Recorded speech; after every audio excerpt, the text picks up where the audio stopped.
Hello and welcome to BFM's 89.9 Seconds, a weekly show in which we give you a little sample of this week's news in just under 90 seconds. I'm Chwi Lynn, joined by Nadia Hassan and Sharaad Kuttan, and today we are talking about Uber. We're talking about our country's independence. We are talking about the Ice Bucket Challenge. Let's get going.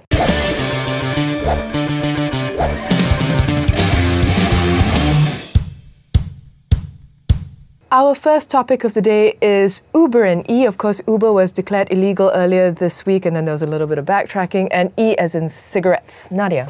Okay, so the reason we call it Uber and E is because both of them are considered disruptive industries. And you've had governments all around the world trying to ban them.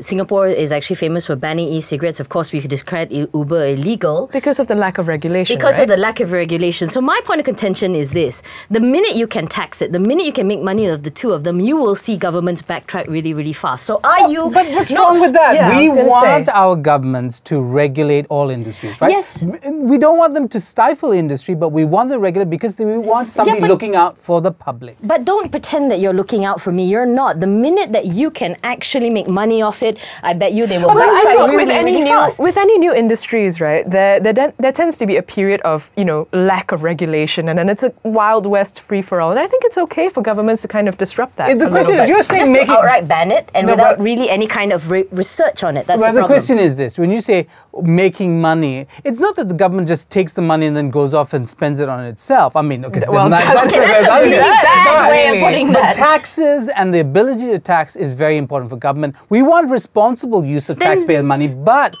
we want taxes to be paid, and industries contribute. But don't then pretend that you care about. But you don't pretend that you care about me. Well, I think it's okay for that to be a part of it, and also, Our second story today is all over Facebook and the internet. It is, of course, the ALS Ice Bucket Challenge, which to date has raised about $70 million for the ALS Association. And my question is, with a disease that's really the incidence is 1 in 500,000, should we be funneling so much money off towards a rare disease? But that's the thing, you see, because it's so rare, that's why people, they went on the path to actually do it. So you were aware of it and more funds would come to it. Saying that, right, a lot of people have perverted the challenge and now just looking like idiots dumping buckets on their head and not giving anything to charity. Yeah. Never mind that Malaysia doesn't have an ALS charity at all. Well, it doesn't matter whether people are being idiotic or they have a half-witted understanding of what's going on or the disease. The point is, money is going to research, and research, even in a rare disease,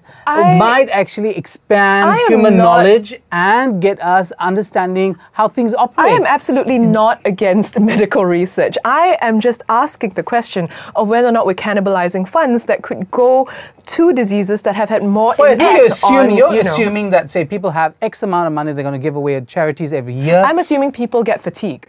Which I think is true. And what actually the success of this project is that it actually is a symptom of the fatigue. The fact that people have been so tired of people going straight out and asking for money, here is something that was fun, and therefore it got them out of the fatigue and acting. But it didn't really raise any awareness. You get people who dump their heads and not really know what ALS is. They just want to see celebrity shirtless. What is important is the money goes to research. Does the money go to research, though? Because the ALS Association, does pay its top executives an awful lot of money.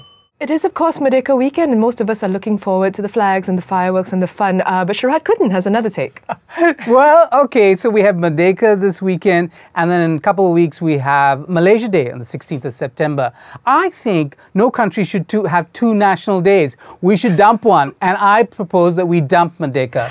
We dump Merdeka because it is celebrating the independence of Malaya, just one of 4 territories that was the original Malaysia. How could you not mark a milestone? It was a milestone. It's symbolic as well. But no, it doesn't. Itself is priceless. There are lots of milestones in our nation's history. With the dismissive hand. No, honestly, it's part of the schizophrenic nature of our country. So you're calling some people who feel patriotism on the day schizophrenic? No, because we've been trained to express our patriotism on the 31st of August. All these decades. A couple of years ago, we suddenly realized that the 16th of September is actually the day that Malaysia was formed. Yes. No, but what's wrong with noting a symbolic independence. Yeah, I think that, that's the issue with giving no that. problem. Note it as much. Put it in the margins. Between the two. Talk about it to your friends. The point is, don't have two national days. We don't need two national days. It's technically We should not a have- national no, day. what we should do is embrace Malaysia Day as the true origin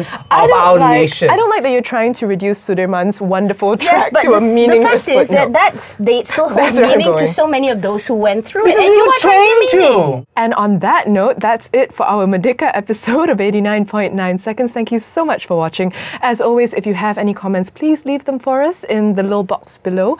And if you want more videos like this, subscribe to video.bfm.my. And also just a quick note for all you ice bucketers, if you can, at least just find out a little bit more about ALS, also donate. And if you want to make your charity dollars go that much further, look out for charities that work with neglected diseases in neglected countries, because that goes a long way. Thank you so much. You have been watching BFM's 89.9 seconds.